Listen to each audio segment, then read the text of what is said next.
பயங்கரவாதம், பிரிவினைவாதம் ஆகியவை நமது சமூகங்களுக்கு கடும் அச்சுறுத்தலாக இருப்பதாக பிரதமர் மோடி கருத்து. உலகளவில் நிலவும் நிச்சயமற்ற நிலை மற்றும் போர் சூழல் வளர்ச்சிக்கு சவாலாக இருப்பதாகவும் உலகளாவிய தெற்கு உச்சி மாநாட்டில் பேச்சு.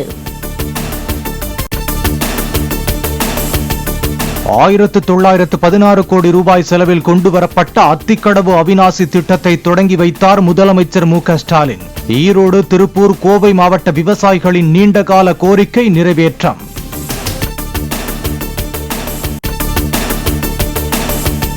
அத்திக்கடவு அவிநாசி திட்டத்தின் மூலம் ஈரோடு, திருப்பூர், கோயம்புத்தூரில் 1045 நீர்நிலைகளை நிரப்ப நடவடிக்கை.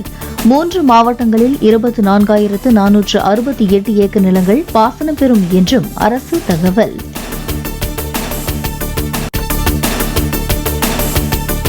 ஈரோடு, திருப்பூர், கோவையில் உள்ள மொத்தம் 128 கிராமங்கள் வழியாக பயணிக்கும் அத்திக்கடவு அவிநாசி திட்டத்தின் ராட்சத குழாய்.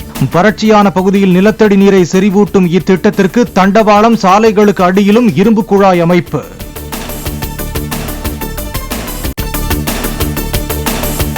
இரண்டரை ஆண்டுகளுக்கு முன்பே அத்திக்கடவு அவிநாசி திட்டம் நிறைவேறியிருந்தால் 3 மாவட்ட விவசாயிகளின் நீர் தேவை பூர்த்தியாக இருக்கும் என இபிஎஸ் கருத்து. கிடப்பில் போடப்பட்டுள்ள காவிரி குண்டாறு இணைப்பு திட்ட பணிகளை திமுக அரசு விரைவுபடுத்த வேண்டும் என்றும் வலியுறுத்தல்.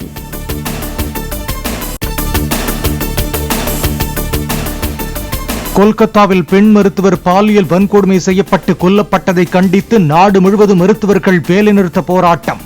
பல்வேறு இடங்களில் புறநோயாளிகள் பிரிவு மூடப்பட்டதால் பல மணி நேரம் காத்திருந்த மக்கள்.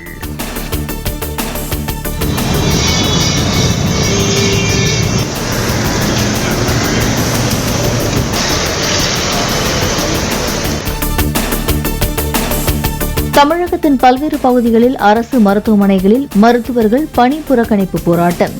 கொல்கத்தா பெண் மருத்துவர் மரணத்திற்கு நீதி கேட்டும் தங்களுக்கு பாதுகாப்பு கோரியும் முழக்கம்.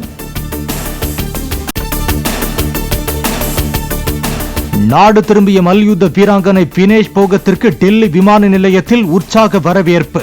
சக மல்யுத்த வீரர் வீராங்கனைகள் கண்ணீர் மல்க வினேஷ் போகத்தை ஊர்வலமாக அழைத்து சென்றனர்.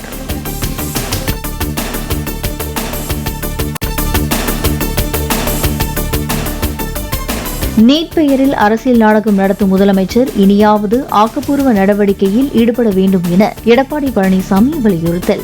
அமைச்சர் சொன்ன நீட் ரத்து ரகசியம் எப்போது வெளியில் வரும்? இன்னும் எத்தனை மாணவர்கள் உயிரிழப்பை நாம் பார்க்க வேண்டும் என்றும் கேள்வி.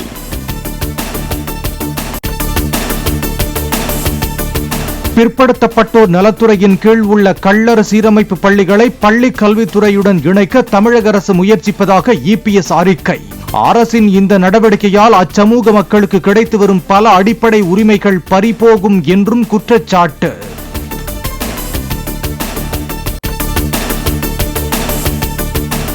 கர்நாடக காங்கிரஸ் அரசின் முதலமைச்சர் சித்தராமையா மீது வழக்கு பதிவு செய்ய ஆளுநர் தாவர்சந்த் கெலாட் அனுமதி. மைசூரு நகர்ப்புற மேம்பாட்டு ஆணைய நில ஒதுக்கீட்டில் முறைகேடு நடந்ததாக எழுந்த புகாரில் விசாரணைக்கு ஒப்புதல்.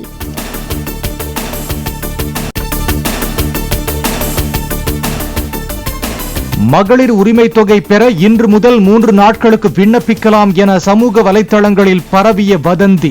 விண்ணப்பங்கள் வழங்க கோரி கோவை, திருவாரூர், விருதுநகர் உள்ளிட்ட மாவட்டங்களின் ஆட்சியர் அலுவலகங்களில் பெண்கள் வாக்குவாதம்.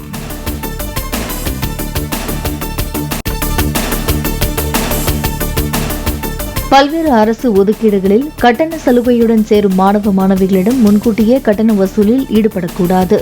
மீறினால் பொறியியல் கல்லூரி நிர்வாகங்கள் மீது நடவடிக்கை எடுக்கப்படும் என தமிழக அரசு எச்சரிக்கை.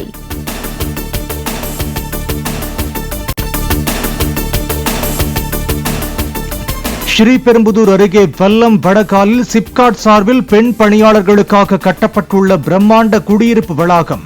பாக்ஸ்கான் உள்ளிட்ட நிறுவனங்களில் பணியாற்றும் 18,000 தொழிலாளர்கள் பயனடையும் வகையிலான குடியிருப்பு வளாகத்தை முதலமைச்சர் மு க ஸ்டாலின் திறந்து வைத்தார்.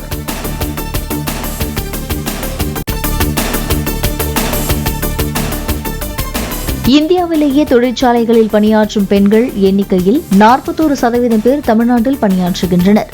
மணப்பாறை, தேனி, திண்டுக்கல்லில் உணவு பூங்கா அமைக்கப்படும் என முதலமைச்சர் மு க ஸ்டாலின் அறிவிப்பு.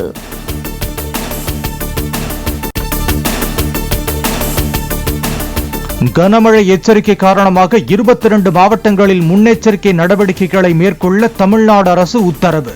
பெருமழை மற்றும் பேரிடர்களை சமாளிப்பதற்கான நிலையான வழிகாட்டு நெறிமுறைகளை ஆட்சியர்கள் பின்பற்றவும் அறிவுறுத்தல்.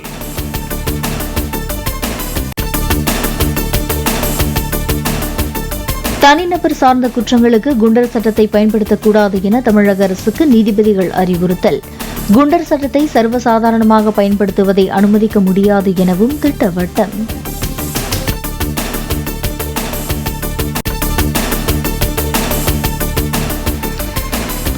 முன்னாள் அமைச்சர் SP வேலுமணிக்கு எதிராக சூலூர் திமுக பஞ்சாயத்து தலைவர் தாக்கல் செய்த மனுவை தள்ளுபடி செய்தது உயர்நீதிமன்றம். பொள்ளாச்சியில் நடந்த கூட்டத்தில் வேலுமணி பேசியது குறித்து உயர்நீதிமன்றத்தில் வழக்கு தொடர முடியாது என கூறி மனுவை தள்ளுபடி செய்த நீதிபதி.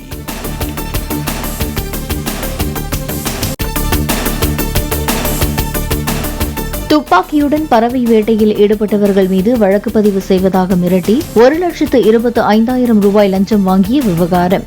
திருச்சி தனிப்படை SI லியோ ரஞ்சித், காவலர்கள் ஷாகுல் ஹமீத், மணிகண்டன், வீரபாண்டியை சஸ்பெண்ட் செய்து காவல்துறை கண்காணிப்பாளர் வருண்குமார் உத்தரவு.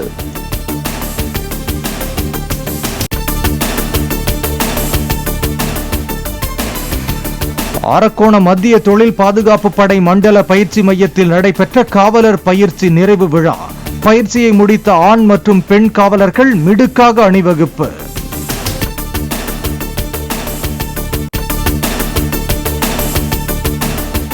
பிரதமர் வீட்டு வசதி திட்டத்தில் கிருஷ்ணகிரி மாவட்டத்துக்கு ஒதுக்கப்பட்ட நிதியை கையாடல் செய்த அதிகாரிகள் மீது நடவடிக்கை எடுக்க கோரிய வழக்கு. 13 அதிகாரிகள் மீது ஒழுங்கு நடவடிக்கை கையாடல் செய்த பணத்தை வசூலிக்க நடவடிக்கை எடுப்பதாக உயர்நீதிமன்றத்தில் தமிழக அரசு விளக்கம்.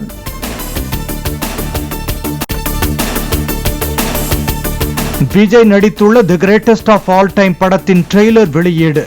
வெங்கட் பிரபு இயக்கி யுவன் சங்கர் ராஜா இசையமைத்துள்ள படம் வரும் செப்டம்பர் 5ஆம் தேதி ரிலீஸ் ஆகிறது.